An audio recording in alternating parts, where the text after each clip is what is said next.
Well, for one, we're talking about more money for education, possibly millions more. Joining us over Skype, civilbeat.com reporter Chad Blair. How you doing, Chad? I'm doing good. Good to see you, Laura. You too. Okay, so let's talk about what's going on with the DOE. Tough times to make big budget requests right now, but they say they need $10 million more to stop something of what they call a drain on their resources. What's going on? That's right, $10.6 million exactly to cover utility costs over the next 2 years. The reason is they had planned to have all these solar panels that they've installed hooked up to Hawaiian Electric and therefore saving money.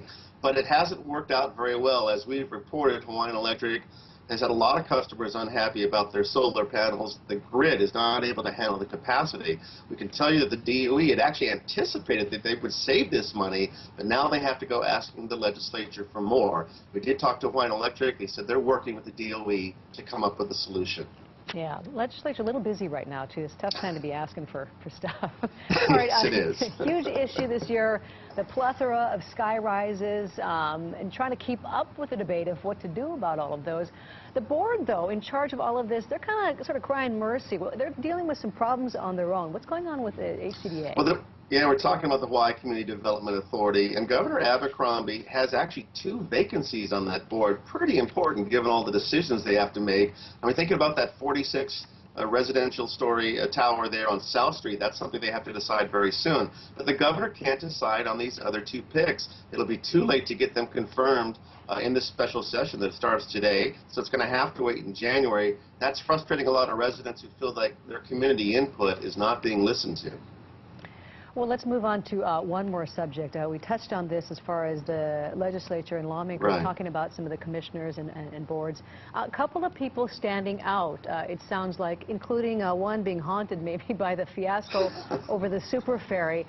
Let's talk about Genevieve Salmonson and why there is such a controversy over her position.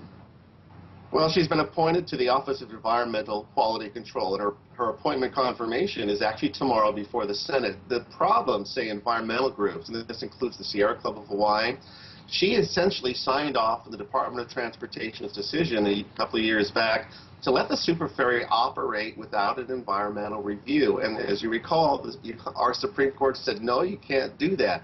So you can imagine Sierra Club and others saying, how can you put this person in charge of environmental quality control for the state? So expect some fireworks, some trouble with that nomination for the governor tomorrow. All bringing back nightmares of what a mess that was back then. Oh, boy. Oh, that was tough.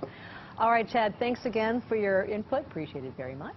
And you're going to be busy today, too, I would imagine, covering all this stuff. I'll be down at the legislature all day until the Senate Judiciary and Labor Committee wraps up their hearing on the same-sex marriage bill. It's the first hurdle the bill faces, and I'll be there until it's done. No surprise. Hard at work as usual, right? Thanks a lot, Chad. Okay, Laura. Well, you can find the complete story we just discussed on civilbeat.com. Coming up next...